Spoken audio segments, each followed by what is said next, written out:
अस्सलाम वालेकुम, welcome to my YouTube channel zero to hero. आज हम बात करेंगे वेबसाइट कंटेंट के बारे में कि वेब कंटेंट राइटिंग क्या होती है, हम क्यों लिखते हैं और कैसे लिखेंगे हम अपना वेब कंटेंट, यानी कि ऐसा अच्छा कंटेंट कैसे लिखेंगे जो आपका पर्पस है वो बहुत जल्दी फुलफ़िल हो जाए।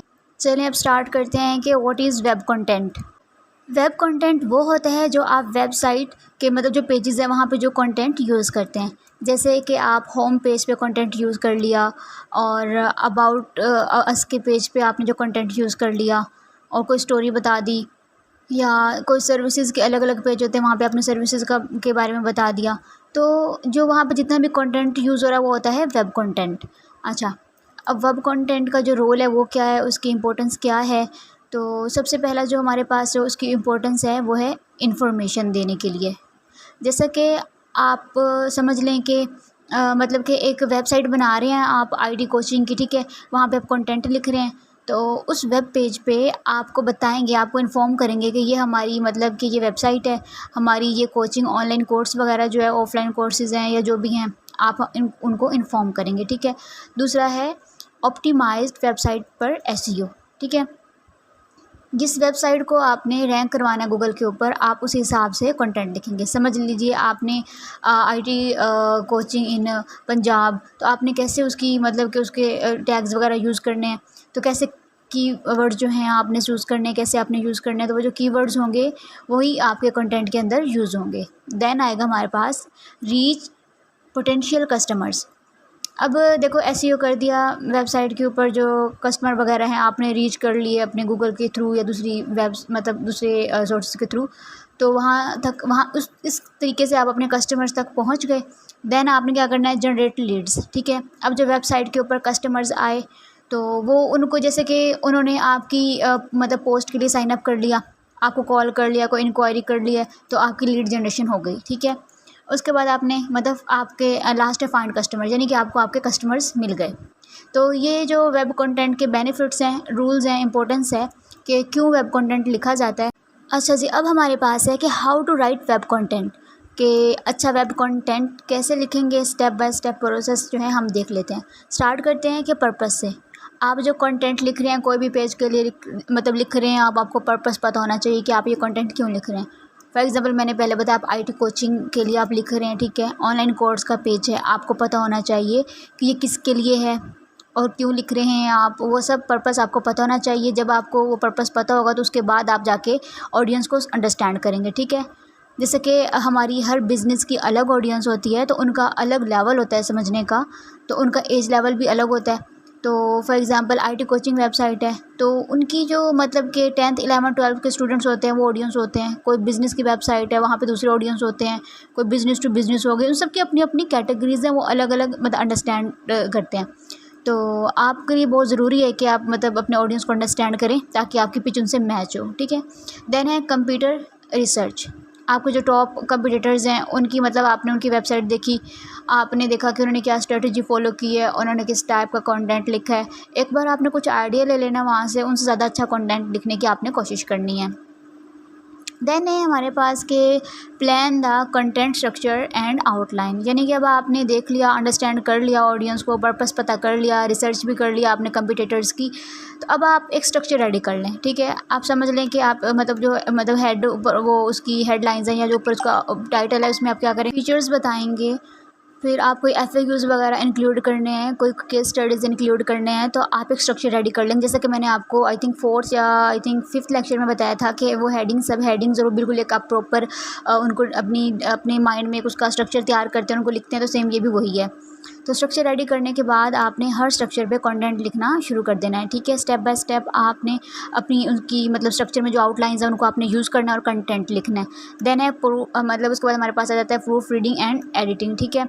तो आपने कंटेंट सारा लिख लिया, अब आपने उसको 2-3 बार अच्छे से प्रूफ रीड कर लिया। कोई एरर आ रहा है आपने उसको ठीक कर लिया, समझ लो कोई एक्स्ट्रा कोमा यूज़ कर लिया है, कोई ग्रामर मिस्टेक कर ली है, तो आप उसको साथ साथ ठीक कर देते हैं। तो ये सब चीज़ें मतलब कोई मिस्टेक रह गई है उसको अवॉइड कर लीजिए। उसके बाद आप एडिटिंग में देखेंगे ग्रामर वगैरह को, ठीक है। कोई सेंटेंस आपको लगता है कि ये बहुत ज़्यादा इफेक्टिव नहीं है, इसको मैं और अच्छा लिख सकती हूँ या लिख सकता हूँ, तो आप उसको सेट कर लेते हैं, ठीक है। और जो अननेसेसरी सेंटेंसेस होते हैं आप उनको रिमूव कर सकते हैं, जो आपको बाद में लग रहा होता है कि ये हमारी बात ऊपर वाले सेंटेंस से नीचे वाला सेंटेंस मैच नहीं हो रहा, इंटरलिंक नहीं हो रहा, तो आप उसको रिमूव कर सकते हैं, ठीक है। चेंज भी कर सकते हैं, एडिटिंग कर सकते हैं। तो लास्ट प्रोसेस जो होगा वो आपको होगा प्लेजरिज्म चेक का, ठीक है। इसका मतलब ये होता है कि आपका जो वेबसाइट पे आपने जो कंटेंट लिखा है वो कहीं से मैच तो नहीं कर रहा, कोई डुप्लीकेट कंटेंट तो नहीं है, किसी और वेबसाइट से कॉपी किया हुआ कंटेंट तो नहीं है। तो ऐसा हो जाता है हमेशा कि आप कोई सेंटेंस या कोई वर्ड्स लिख रहे हैं तो वो किसी और वेबसाइट पे लिखे होते हैं और आपको पता नहीं चलता, आप वो लिख देते हैं, ठीक है। तो प्लेजरिज्म चेक के लिए कुछ टूल्स आते हैं, ठीक है। आप उनमें जाके पहले अपना मतलब वेबसाइट का जो कंटेंट आपने लिखा है वहाँ जाके यहाँ से कॉपी करके वहाँ जाके पेस्ट करके आपने चेक करना है कि वो यूनिक है या नहीं है, ठीक है। तो यूनिक होने के बाद ही आपको प्रोसीड करना है। अगर वो आपको थोड़ा सा शो कर रहा है कि ये आपका कॉपी पेस्ट है, ये यहाँ पे एरर आ रहा है, तो आपको उसको प्लेजरिज्म रिमूव करना है, उनको चेंज करना है, रीराइट करना है, ताकि वो प्लेजरिज्म फ्री हो जाए। अब हम वेब कंटेंट राइटिंग की थोड़ी सी इंपॉर्टेंट टिप्स देख लेते हैं। सबसे पहले हमारे पास है lead the users to act, कि आपकी वेबसाइट पे जो ऑडियंस आ रही है, फॉर एग्जांपल आईटी कोचिंग के स्टूडेंट्स आपकी वेबसाइट पर आ गए, अब उनको आपने कुछ ना कुछ एक्शन मतलब कि कोई इंक्वायरी करवानी है आपने उनसे, कोई क्वेश्चन पूछने हैं आपने उनसे, आप कॉल कर सकते हैं उनको, उन मतलब अपने फॉर्म फिल करके जो आपकी इंक्वायरी है वो भी शेयर कर सकते हैं आपके साथ, या कोर्स के लिए उन्होंने साइन अप कर लिया, तो ऐसी चीज़ें करवाने के लिए आपको उनको पासवर्ड करना है, ठीक है, यानी कि कंटेंट के थ्रू। देन हम बात करते हैं यूज़ बुलेट्स एंड फॉर्मेटिंग की। अच्छा, बुलेट पॉइंट से क्या होता है कि आपका जो कंटेंट है उसकी रीडेबिलिटी इंप्रूव होती है, ये मैं आपको प्रीवियस लेक्चर में भी बता चुकी हूँ। तो फर्दर ये कि आप सपोज़ आप कोई बेनिफिट्स दिखा रहे हैं, ठीक है, किसी सर्विस के, आपने उनको बेनिफिट दिखाने हैं, सपोज 7 बेनिफिट दिखाने हैं। अगर आप उन बेनिफिट्स को पैराग्राफ के अंदर लिखेंगे तो वो ईजिली रीडेबल नहीं होगा, ठीक है, और बहुत ज़्यादा लेंथी हो जाएगा, ऐसे टाइप हो जाता है, लोग उसको पढ़ते नहीं हैं। अगर आप उनको बुलेट्स बना के 7 पॉइंट्स में मेंशन कर देंगे तो वो बहुत ज़्यादा इजी हो जाएगा पढ़ने में, और रीडर उसको बहुत ज़्यादा इंटरेस्ट से रीड करेंगे, ठीक है। देन है हमारे पास शॉर्ट सेंटेंसेस लिखने हैं, मतलब आप जो सेंटेंसेस बना रहे हैं उनको आपने बहुत मुख्तसर रखना है, उनको आपने मतलब 20-30 सेंटेंसेस वर्ड्स के सेंटेंसेस नहीं लिखने हैं, यानी कि वरना बहुत ज़्यादा बोरिंग कंटेंट हो जाएगा, आपने वो छोटे सेंटेंस बनाने हैं। अब आपने जो वीक वर्ड्स होते हैं उनको अवॉइड करना है, जैसे कि ऐसे वर्ड्स जैसे कि जिनमें मतलब आप मतलब यूज़र्स को कन्विंस ना कर सके, जिनके थ्रू आपको लग रहा हो कि ये वर्ड्स बहुत ज़्यादा नॉर्मल वर्ड्स हैं, ये मैं मतलब यूज़र जो है वो इनसे फेमिलियर नहीं है तो मैं उनको कन्विंस नहीं कर सकता, तो आप ऐसे वर्ड्स से अवॉइड करेंगे, ठीक है। लाइक फॉर एग्जांपल आप लिख देते हैं कि I think our services will help you to grow.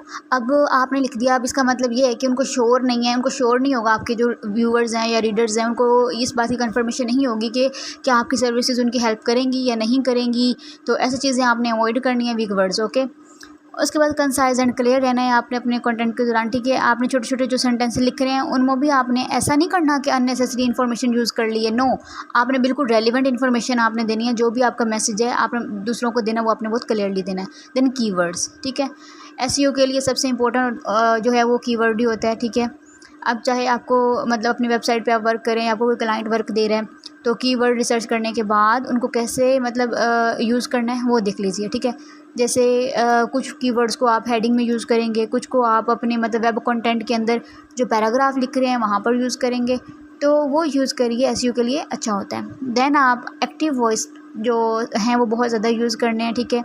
Active voice और पैसिव वॉइस 2 चीज़ें होती हैं इंग्लिश में, तो जो एक्टिव वॉइस है वो आपने ज़्यादा यूज़ करना है, उससे ये होता है कि इम्पैक्टफुल मतलब कंटेंट जो है आप क्रिएट कर पाते हैं। जैसे कोई सेंटेंस है, ठीक है, our services will help you to grow your business, ठीक है। अब इसमें फोकस है आवर सर्विसेज पे है, इसको पैसिव वॉइस में अगर लिखेंगे तो your business will be grown by our services. अब मतलब इसमें फोकस चला गया है, उसमें दूसरे में मतलब आवर सर्विसेज से फोकस हट गया, तो इस तरह से आप इफेक्टिव कंटेंट नहीं लिख पाते हैं। तो मैं मतलब यही सजेस्ट करूँगी कि आप लोगों ने हमेशा एक्टिव वॉइस जो है उनको अपने माइंड में रखना है, उन्हीं का ज़्यादा यूज़ करना है, ठीक है। तो अब लास्ट में हम डिस्कस कर लेते हैं कुछ प्रोफेशनल राइटिंग टिप्स, ठीक है, जो कि हर वेबसाइट यूज़ नहीं करती है। अगर आप ये यूज़ करेंगे तो आप उनको जल्दी मतलब बहुत अच्छा अपना जो कंटेंट है क्रिएट कर सकते हैं। फर्स्ट है हमारे पास इन्वर्टेड पिरामिड अप्रोच, ठीक है। इसमें क्या होता है, पिरामिड फॉर्म में एक स्ट्रक्चर रेडी कर लेते हैं आप, ये आपको मतलब जो सबसे टॉप में जो इन्फॉर्मेशन होगी आप उसको मतलब बहुत ज़्यादा इंसेंशियल आप जो इन्फॉर्मेशन है वो आप उसमें लिखेंगे, ठीक है। तो वो ऐसी इन्फॉर्मेशन जो यूज़र है, अगर वो ऊपर का पैराग्राफ भी पढ़ लेगा ना, अगर वो रीड कर लेगा तो उसे पता चल जाएगा कि इनका जो वेब पेज है वो किस चीज़ के रिलेटेड है, ठीक है, कौन सर्विसेज हैं, ठीक है, मेरे लिए क्या था उसमें, उसको पता चल जाएगा। सेकंड जो है, आप जो मतलब कि सेकंड प्राइमरी इन्फॉर्मेशन है, अगर यूज़र पढ़े तो बहुत ज़्यादा वैल्यू मिलेगी, अगर नहीं पढ़ेगा तो भी ठीक है। सबसे लास्ट में वो अपनी ऐसी इन्फॉर्मेशन पुट करनी है जो यूज़र के लिए ज़्यादा इंपॉर्टेंट नहीं है, लेकिन आपने उसको एडिशनल रखा है कि मतलब जैसे कि आप वेबसाइट पे देखते हैं कि इफ़ेक्ट यूज़ का सेक्शन देखते हैं, ठीक है, तो वहाँ पे मतलब यूज़र नहीं पढ़ता उनको, लेकिन फिर भी रखते हैं, अगर किसी को रिक्वायरमेंट पड़ गई तो वो उसको मतलब जाके आंसर मिल जाएगा। ओके, देन हम बात करेंगे इसकी कि इंक्लूड मतलब कि प्रूफ योर डोंट है। आपको प्रूफ इंक्लूड करना है कि समझ लीजिए आप आईटी कोर्स दे रहे हैं ऑनलाइन, तो उनको आप दिखाइए कि ये जो हमारा कोर्स है ये मतलब आप ये तो बता रहे हैं कि ऐसा हो जाएगा वैसा हो जाएगा, लेकिन जब तक आप उनको दिखाएंगे नहीं, यानी कि आपने उनको दिखाना है। जैसे कि आपने उनको दिखा दिया कि ये लास्ट ईयर हमारा जो कोर्स था, हमारे 4 लड़कों ने या मतलब 5 स्टूडेंट्स ने यहाँ पे मतलब एग्ज़ाम क्लियर कर लिया, तो उनको प्रूफ दें आप, ठीक है, आप उनकी रैंकिंग दिखा दो, आपकी ये 5th या 4th रैंकिंग पे आ गए थे हमारे स्टूडेंट। तो प्रूफ दिखाने से क्या होता है कि जो क्रेडिबिलिटी है वो बहुत ज़्यादा जल्दी से आप बिल्ड कर पाते हैं, ठीक है। फिर है strong call to action. Call to action जो आप कर रहे हैं यूज़र्स को एक्ट करने के लिए, वो स्ट्रॉन्ग यूज़ करना है, ताकि जो आप जल्दी से उनको लीड जनरेट कर पाएँ, उनको कन्वर्ट कर पाएँ। Then icons and media, images वगैरह मतलब आइकन्स ऐड करना है। कुछ ऐसी चीज़ें होती हैं जो रीडेबिलिटी जो है ना बहुत ज़्यादा इम्प्रूव करती हैं आपकी वेबसाइट की, और जो मतलब बहुत ज़्यादा इफ़ेक्टिव कंटेंट क्रिएट करने में हेल्प करती हैं। लास्ट हमारे पास है focus on benefits over features. Generally क्या होता है कि कोई भी वेबसाइट क्रिएट करते हैं तो अपनी सर्विसेज वगैरह के मतलब बेनिफिट्स दिखाने लग जाते हैं। समझ लें कोई ऑनलाइन कोर्स दे रहा है तो वो उसमें बता देते हैं कि हाई क्वालिटी कोर्स है, आपको पीडीएफ मिलेगी, बुक्स मिलेंगी। रेदर देन ये फीचर्स शो करने के आप फोकस करें कि बेनिफिट्स क्या होंगे उन स्टूडेंट्स को, ठीक है। समझ लें कि आपके मतलब कि जो आपको जल्दी प्रिपरेशन करवाई जाएगी, आप एग्ज़ाम अच्छे से कर पाएंगे, उनको बेनिफिट्स दिखाइए। ये था हमारा आज का lecture. Thank you so much. Channel को ज़रूर सब्सक्राइब करें, लाइक करें, शेयर करें और कमेंट्स में अपना फीडबैक ज़रूर दें। अल्लाह हाफिज़।